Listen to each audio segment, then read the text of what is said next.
Welcome to another R&DW Adventures. I'm Darryl. And I'm Renee. And we're out geocaching today. Largely we're going to credit this to Stephen and to Dominic, who were talking about our videos when we were in the big box store. They actually watch our channel. Yes. And had a little bit of question for us about how geocaching works and what it even is. So we're kind of going to go through a little bit of the basics as we go geocaching. With our new camera. With our new camera, which they were helping to get us set up. So, we already did one cache, which was a multi-cache, and those are interesting because when you go to that first location, you're just looking for the cords to get you the second one.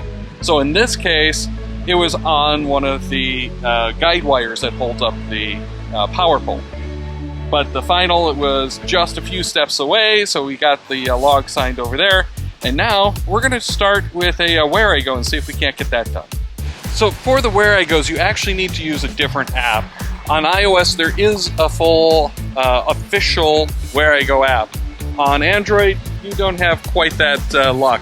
You have to actually use a third-party app. GeoGo is kind of the favorite. So if you want to go download GeoGo, you can then go and grab the cartridges. We've got the official app, so we're going to actually try that. Once you go in, you have to actually play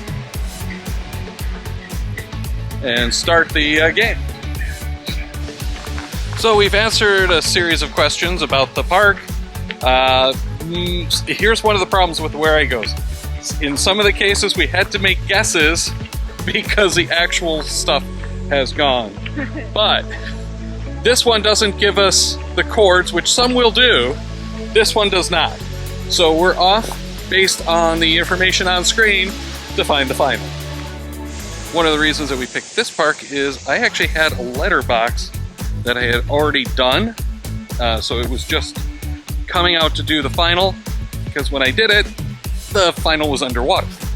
So now we've finished the Normandy letterbox, and what a letterbox is a little different.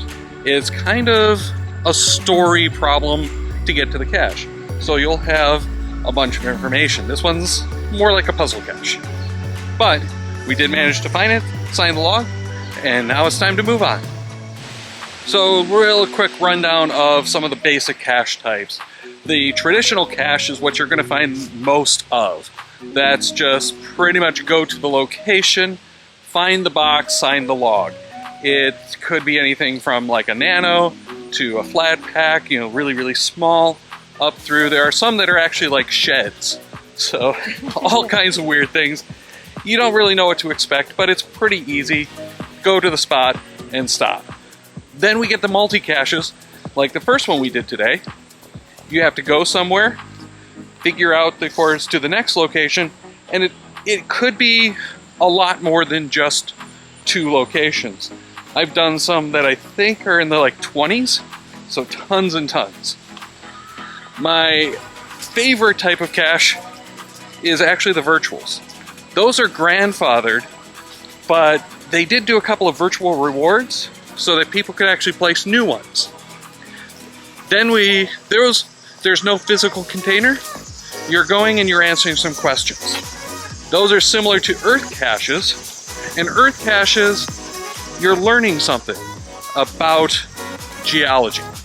So they're very, very cool. A little bit educational, some people don't like them. They've gotten a little bit difficult as time's gone on, but I like those ones as well.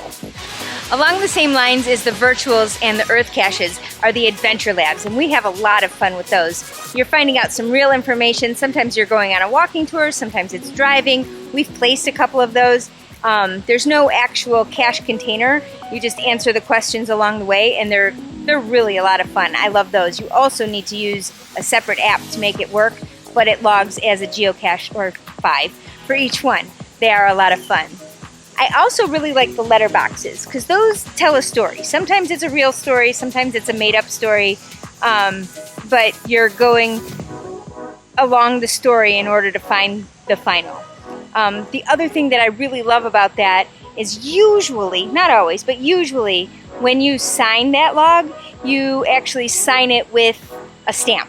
And I think stamps are just fun, and we have one of our own. So actually the first time we got a stamp was because of letterboxes, which inspired some other stamps later along. And they're just a lot of fun. Now that doesn't touch on all of the caches. There are things like the webcams, which I also adore, but they're pretty much gone. We haven't talked about any of the adventures or the events, which are even more fun. But as far as the ones that you get out and actually try, those are pretty much the ones that you're going to run into, along with the Where I Go that we already kind of talked about.